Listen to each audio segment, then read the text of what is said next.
જર્મનીથી પતિએ વહુને છૂટાછેડાની નોટિસ મોકલી. ગુજરાતના એક નાનકડા ગામમાં નેના નામની યુવતી પોતાના સાસુ અને સસરા સાથે રહેતી હતી. નેનાના લગ્નને લગભગ 2 વર્ષ થયા હતા.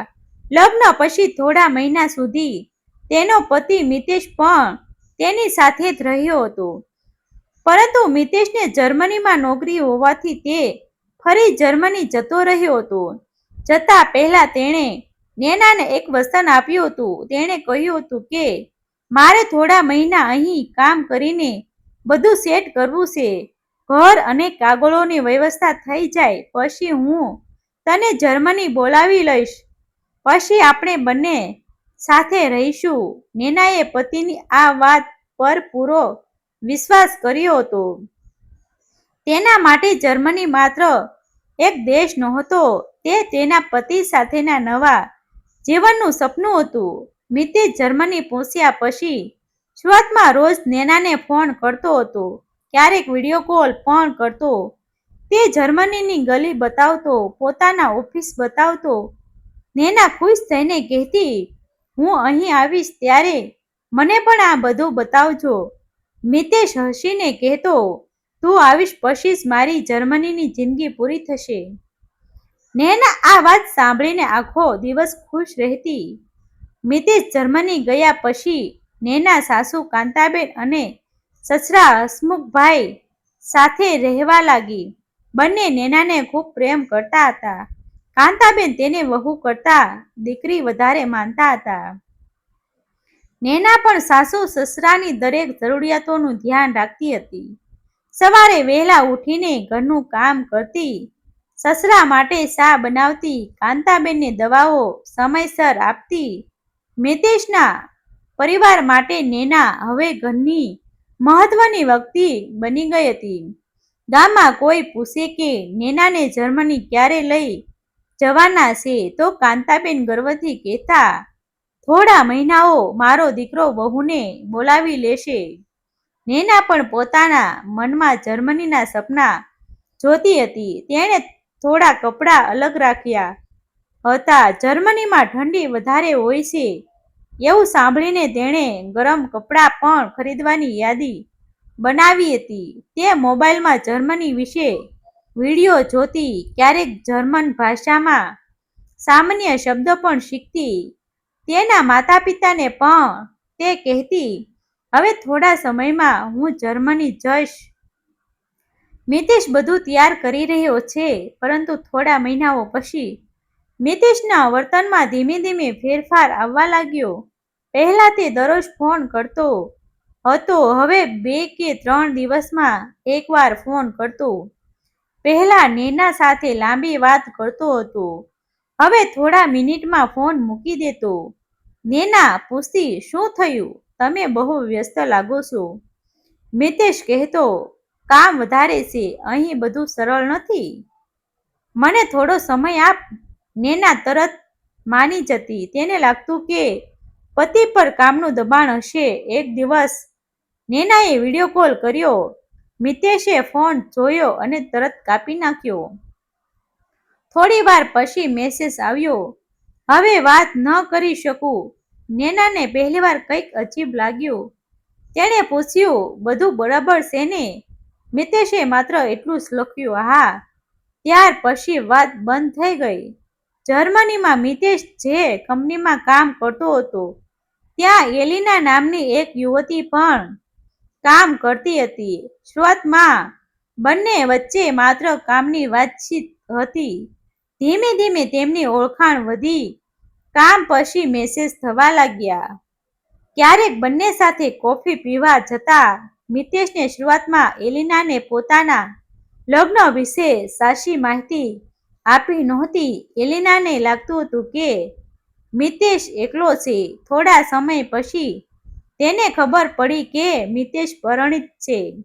એલિનાએ મિતેશથી દૂર રહેવાનો પ્રયાસ કર્યો, પરંતુ મિતેશે તેને પોતાની લગ્નજીવનની ખોટી વાતો કહી. તેણે કહ્યું કે તેનું લગ્નજીવન સારું નથી.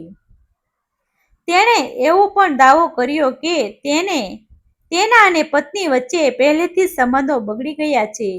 એલિના તેની વાતોમાં આવી ગઈ. બંને વચ્ચેનો સંબંધ ધીમે ધીમે વધુ નજીકનો બનતો ગયો. આ તરફ ગામમાં નેના હજુ પણ પતિની રાહ જોઈ રહી હતી. એક સાંજે તેણે મિતેશને ફોન કર્યો અને પૂછ્યું, મારે જર્મની આવવાની તૈયારી ક્યારે કરવી? મિતેશ અચાનક ગુસ્સે થઈ ગયો. તેણે કહ્યું, દરરોજ એક જ વાત કેમ કરે છે? સમય આવશે ત્યારે બધું થઈ જશે. નેના ચૂપ થઈ ગઈ. થોડા સમય પછી તેણે ધીમા અવાજે કહ્યું, મારે તમને કોઈ તકલીફ નથી આપવી.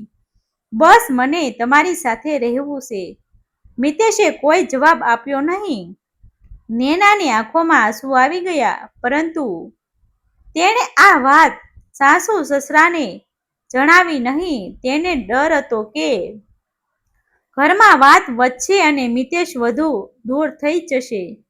કાંતાબેનને વહુના બદલાયેલા ચહેરા પરથી કંઈક ખોટું લાગતું હતું. એક દિવસ તેમણે નેનાને પૂછ્યું, બેટા, મિતેશ સાથે બધું બરાબર છે ને? નેનાએ હસવાનો પ્રયાસ કર્યો અને કહ્યું, હા મમ્મી, કામ વધારે છે એટલે થાકેલો રહે છે. કાંતાબેનને વિશ્વાસ ન આવ્યો, પરંતુ તેમણે વધુ પૂછ્યું નહીં. હસમુખભાઈ પણ ક્યારેક મિતેશને ફોન કરતા.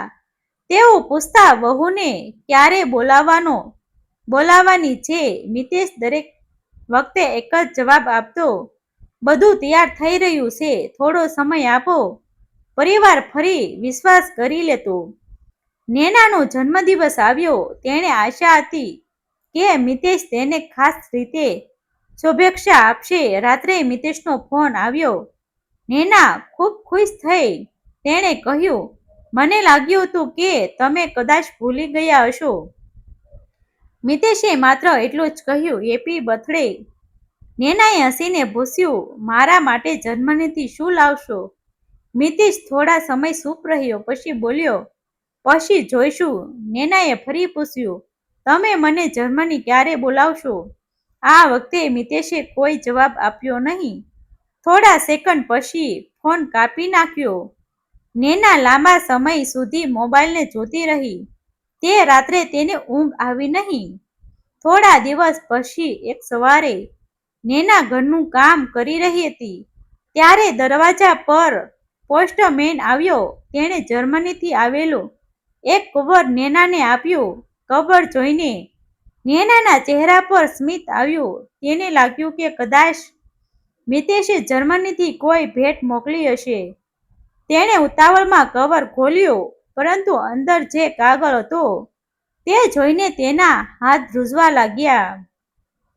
તે છૂટાછેડાની કાનૂની નોટિસ હતી. નેના થોડા સમય સુધી એક પણ શબ્દ બોલી શકી નહીં. તેણે કાગળ ફરી વાંચ્યો, પછી વાંચ્યો. તેની આંખોમાં આંસુ વહેવા લાગ્યા. થોડા મહિના પહેલા જે પતિ તેને જર્મની બોલાવવાનું વચન આપતો હતો, તે હવે લગ્ન જીવન સમાપ્ત કરવા માંગતો હતો. નેના દોડીને કાંતાબેન પાસે ગઈ. તેને કપતા અવાજે કહ્યું, મમ્મી, આ શું છે? કાંતાબેને કાગળ હાથમાં લીધો. થોડા જ પળોમાં તેમના ચહેરાનો રંગ બદલાઈ ગયો. હસમુખભાઈને પણ બોલાવવામાં આવ્યા. તેમણે નોટિસ વાંચી અને તરત મિતેશને ફોન કર્યો. એક વાર, બે વાર, 5 વાર, પરંતુ મિતેશે ફોન ઉઠાવ્યો નહીં. નેના જમીન પર બેસી ગઈ. તે રડતા માત્ર એટલું જ બોલી, મારી ભૂલ શું હતી? કોઈ પાસે જવાબ નહોતો. હસમુખભાઈએ નેનાને કહ્યું, આ વાત અહીં પૂરી નહીં થાય. મિતેશે આવું અચાનક કરી શકે નહીં. આની પાછળ કોઈ કારણ છે. એ સમયે તેમને મિતેશનો જર્મનીમાં રહેતો જૂનો મિત્ર યાદ આવ્યો. તેમણે તેને ફોન કરવાનો નિર્ણય કર્યો. ફોન જોડાયો. થોડા સમય સુધી સામાન્ય વાત થઈ. પછી હસમુખભાઈએ સીધો પ્રશ્ન કર્યો, મારો દીકરો ત્યાં કોઈ મુશ્કેલીમાં છે? સામેથી થોડીવાર મૌન રહ્યું. પછી મિત્રે ધીમા અવાજે કહ્યું, કાકા, તમને આ વાત સાંભળવી મુશ્કેલ પડશે. મિતેશ અહીં એક યુવતી સાથે ઘણીવાર જોવા મળે છે. નેના નજીક જ ઊભી હતી. આ વાત તેના કાને પડી. તેના ચહેરા પર ફરી આંસુ આવી ગયા. તેને મિતેશ સાથેનો એક જૂનો ફોટો યાદ આવ્યો. ફોટામાં તેની સાથે એક અજાણી યુવતી હતી. ત્યારે નેનાએ પૂછ્યું હતું, આ કોણ છે? મિતેશે હસીને કહ્યું હતું, ઓફિસની મિત્ર છે. હવે નેનાના મનમાં એક જ પ્રશ્ન હતો, શું એ યુવતી તેના લગ્ન તૂટવાનું કારણ હતી? પરંતુ હસમુખભાઈના મિત્રે હજુ પણ એક વાત કહી નહોતી. તેણે કહ્યું, કાકા, વાત માત્ર એટલી નથી. મિતેશે જર્મનીમાં જે કર્યું છે તેની સાચી માહિતી તમને મળશે તો આ છૂટાછેડાની નોટિસ કરતાં પણ મોટો આઘાત લાગશે. નેના, કાંતાબેન અને હસમુખભાઈ એકબીજાની સામે જોઈ રહ્યા હતા. હવે તેમને સમજાઈ ગયું હતું કે મિતેશે જર્મનીમાં પોતાની જિંદગીનો એક મોટો ભાગ પરિવારથી છુપાવ્યો હતો. હસમુખભાઈએ જર્મનીમાં રહેતા મિતેશના મિત્રને ફરી ફોન કર્યો. તેમણે વિનંતી કરી કે કહ્યું, ભાઈ, જે કંઈ જાણતા હોય તે સાચું કહો. મારી વહુનું જીવન બરબાદ થઈ રહ્યું છે. મિત્ર થોડો સમય ચૂપ રહ્યો. પછી તેણે કહ્યું કે મિતેશ છેલ્લા ઘણા મહિનાથી એલિના નામની યુવતી સાથે સતત રહેતો અને ફરતો હતો. શરૂઆતમાં બંને માત્ર મિત્રો હતા, પરંતુ પછી તેમનો સંબંધ પ્રેમમાં બદલાઈ ગયો હતો. મિતેશે એલિનાને એવું પણ કહ્યું હતું કે તેનું લગ્ન જીવન લગભગ પૂરું થઈ ગયું છે. નેના જર્મની આવવાની વાત કરે છે તે માત્ર પરિવારનું દબાણ છે. આ વાત સાંભળીને હસમુખભાઈના પગ નીચેની જમીન સરકી ગઈ. તેમણે ફોન નેનાને આપ્યો. નેના કશું બોલી શકી નહીં. થોડા સમય પછી તેણે માત્ર એટલું જ કહ્યું, તેને મને એક વાર પણ આ વાત કેમ ન કહી? તેની આંખોમાં આંસુ વહેતા હતા. કાંતાબેને તેને ગળે લગાવી. તેમણે કહ્યું, બેટા, તારી ભૂલ નથી. ખોટું કરનારને એક દિવસ જવાબ આપવો જ પડશે. મિતેશને ફરી ફોન કરવામાં આવ્યો. આ વખતે તેણે ફોન ઉઠાવ્યો. હસમુખભાઈએ સીધું પૂછ્યું, તું કોઈ બીજી યુવતી સાથે સંબંધમાં છે? મિતેશ થોડા સમય ચૂપ રહ્યો. પછી તેણે કહ્યું, હા, હું એલિનાને પ્રેમ કરું છું. આ શબ્દ સાંભળતા નેનાનું હૃદય તૂટી ગયું. તેણે ફોન હાથમાંથી સીધો લીધો અને પૂછ્યું, તો મને જર્મની બોલાવવાનું વચન કેમ આપ્યું હતું? મિતેશે ઠંડા અવાજમાં કહ્યું, ત્યારે પરિસ્થિતિ અલગ હતી. નેનાએ કહ્યું, પણ મેં તારા પર વિશ્વાસ કર્યો હતો. તારા માટે 2 વર્ષ રાહ જોઈ. તારા માતા પિતાની સેવા કરી. એક દિવસ પણ તને દગો આપ્યો નથી. મિતેશ પાસે કોઈ જવાબ નહોતો. તેણે માત્ર એટલું જ કહ્યું કે હવે એ આ લગ્ન ચાલુ રાખવા માંગતો નથી. નેનાએ છેલ્લે એક જ સવાલ કર્યો, શું તું મને ક્યારેય પત્ની માની હતી? મિતેશે જવાબ આપ્યો વગર ફોન કાપી નાખ્યો. આ વાત ગામમાં પણ ફેલાઈ ગઈ. લોકો અલગ અલગ વાતો કરવા લાગ્યા. કોઈ નેનાને દોષ આપતું, કોઈ મિતેશને. પરંતુ નેના કોઈની સામે પોતાની ફરિયાદ કરતી નહોતી. તેને સૌથી વધારે દુઃખ એક વાતનું હતું. મિતેશે તેને જર્મનીમાં સપના બતાવ્યા હતા. તેણે પોતાના જીવનના 2 વર્ષ એ આશામાં પસાર કર્યા હતા. હવે એ જ માણસ કોઈ બીજી યુવતી સાથે લગ્ન કરવા માંગતો હતો. કાંતાબેન પણ અંદરથી તૂટી ગયા હતા. તેમને લાગતું હતું કે દીકરા એ માત્ર પત્નીને નહીં, પોતાના માતા પિતાને પણ દગો આપ્યો હતો. હસમુખભાઈએ નક્કી કર્યું કે ભાવનામાં આવીને કોઈ નિર્ણય નહીં લેવાય. તેઓ કાનૂની સલાહ લેશે અને નેનાના હકની રક્ષા કરશે. બીજી તરફ જર્મનીમાં મિતેશ એલિનાને કહેતો કે હવે બધું ઝડપથી પૂરું થઈ જશે. તેને લાગતું હતું કે નેના અને તેનો પરિવાર નોટિસથી ડરી જશે. પરંતુ મિતેશને ખબર નહોતી કે તેના પોતાના મિત્ર પાસે ઘણી માહિતી હતી. મિત્રે હસમુખભાઈને મિતેશને અને એલિનાના કેટલાક ફોટા પણ મોકલ્યા. એ ફોટા જોઈને નેનાની આંખો ફરી ભરાઈ ગઈ. એક ફોટામાં બંને એક રેસ્ટોરન્ટમાં સાથે બેઠા હતા. બીજા ફોટામાં બંને એક કાર્યક્રમમાં સાથે દેખાતા હતા. નેનાએ ફોટા જોયા અને મોબાઈલ બંધ કરી દીધો. તેણે કહ્યું, હવે મને કોઈ સાબિત કરવાની જરૂર નથી. મને સત્ય સમજાઈ ગયું છે. પરંતુ થોડા દિવસ પછી હસમુખભાઈએ જર્મનીથી વધુ એક માહિતી મળી. મિતેશે એલિનાને પોતાના લગ્ન વિશે જે વાતો કહી હતી તે સંપૂર્ણ સાચી નહોતી. તેણે નેના સાથેના સંબંધો વિશે ઘણી ખોટી વાતો કરી હતી. એલિનાને લાગતું હતું કે મિતેશનું લગ્ન જીવન પહેલેથી જ તૂટી ગયું છે. હકીકતમાં નેના હજુ પણ મિતેશની પત્ની હતી અને બંને વચ્ચે કોઈ કાનૂની છૂટાછેડા થયા નહોતા. આ સત્ય એલિનાને ખબર પડ્યું ત્યારે તેણે મિતેશ સાથે વાત કરી. મિતેશ માટે પરિસ્થિતિ મુશ્કેલ બની ગઈ. ગામમાં નેનાએ પણ હવે એક મોટો નિર્ણય લીધો. તેણે કહ્યું, હું મિતેશને પાછો લાવવા માટે લડતી નથી, પરંતુ મારા જીવન સાથે જે થયું તેનું સત્ય બહાર આવવું જોઈએ.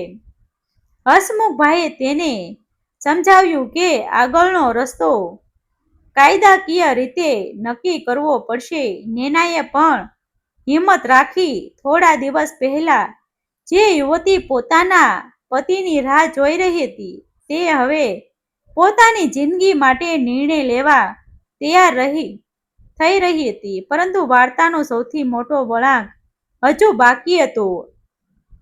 જર્મનીમાં એલિનાને પણ હવે મિતેશની એક એવી વાતની ખબર પડવાની હતી જે જાણ્યા પછી તેણે મિતેશ સાથેના પોતાના સંબંધ વિશે ગંભીર નિર્ણય લેવો અને એ જ વાત આગળ જઈને નેનાના જીવનનો આખો રસ્તો બદલી નાખવાની હતી. ડિસ્ક્લેમર: આ વાર્તા સત્ય ઘટનાઓથી પ્રેરિત કાલ્પનિક રચના છે. પાત્રો, નામ અને ઘટનાઓ કાલ્પનિક છે.